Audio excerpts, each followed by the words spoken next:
अध्यक्ष महाराज, हा एक आमच्या विशेष करून विदर्भात एक सगळ्यात मोठी अडचण अशी आहे की अध्यक्ष महाराज, आता नदीमध्ये सुद्धा वनजमीन आहे अशा पद्धतीचा उल्लेख केला जातो आहे आणि आज त्याच्यावरची लक्षवेधी पण आहे. अध्यक्ष महाराज, नेमकं वन विभागाच्या जागा कोणत्या?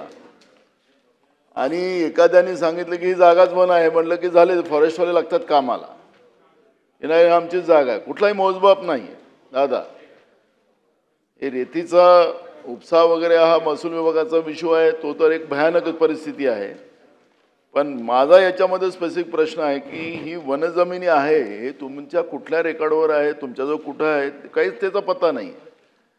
त्याच्यामुळे आपण ज्या पद्धतीनं अधिकाऱ्यांवर कारवाई करताय, काय तुमचं जे चुकलं त्यांच्यावर करा, आम्हाला काही त्याच्यातला प्रश्न नाही. पण मूळ प्रश्न आहे की कधी कधी असं होतं की रेती उपसा करणारे जे वाहनं असतात ते तुमच्या वनजमिनीची नोंद, झुडपी जंगलाची नोंद असते, तिथून जातात आणि तिथून जात असताना मग ते वन विभागाला पकडतात.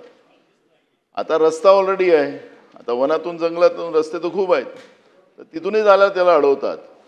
माझा एक स्पेसिफिक प्रश्न या निमित्तानं असा आहे की ही जी तुम्ही कारवाई केली काही त्याच्यातला आमचा काही विरोध नाही, पण माझा स्पेसिफिक प्रश्न आहे की तुम्ही या निमित्तानं या सगळ्या वनजमिनी ज्या तुमच्या आहेत त्याला अधोरेखित करण्याच्या दृष्टिकोनातून शासनामध्ये काय प्रयत्न करणार? नाही तर काय होतं की हे कोणी सांगितलं की वनाची जमीन आहे, झालं कारवाई, काही घेणे देणंच काही नसतं, आपल्या वन विभागाचं काही घेणे देणं नसतं, पण कोणी आरोप केला की झालं.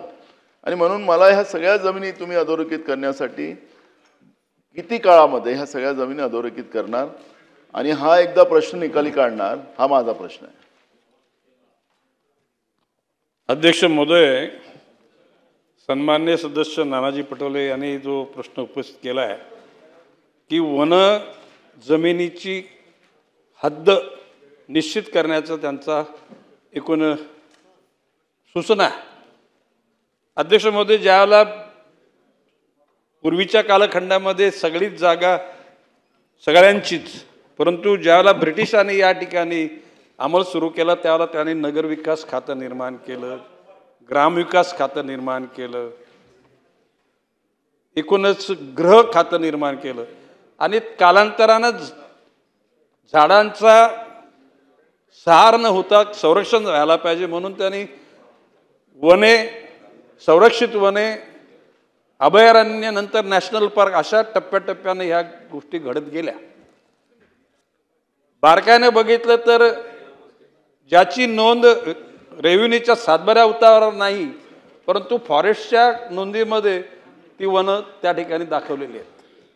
म्हणजे फॉरेस्टकडे त्याचं रेकॉर्ड आहे, फक्त त्याचं रिफ्लेक्शन सातबाऱ्या उतारा होणे गरजेचं आहे. आणि म्हणून महसूल विभाग आणि वन विभाग या प्रत्येक टप्प्यावर, म्हणजे प्रत्येक तलाठ्याच परिसरामध्ये एकत्र येऊन त्या जागा निश्चित करण्याचं काम केलं जाईल. आता फक्त इतका मोठा विस्तार असल्या कारणानं it will take more time, परंतु आपण सांगितल्याप्रमाणे पटोले साहेब, ही वन खातं कुठलं, महसूल कुठलं किंवा ग्रामविकास खात्याच्या अनुषंगाने गुरुचरणीचं परिसर या सर्व निश्चित करण्याचं काम केलं जाईल.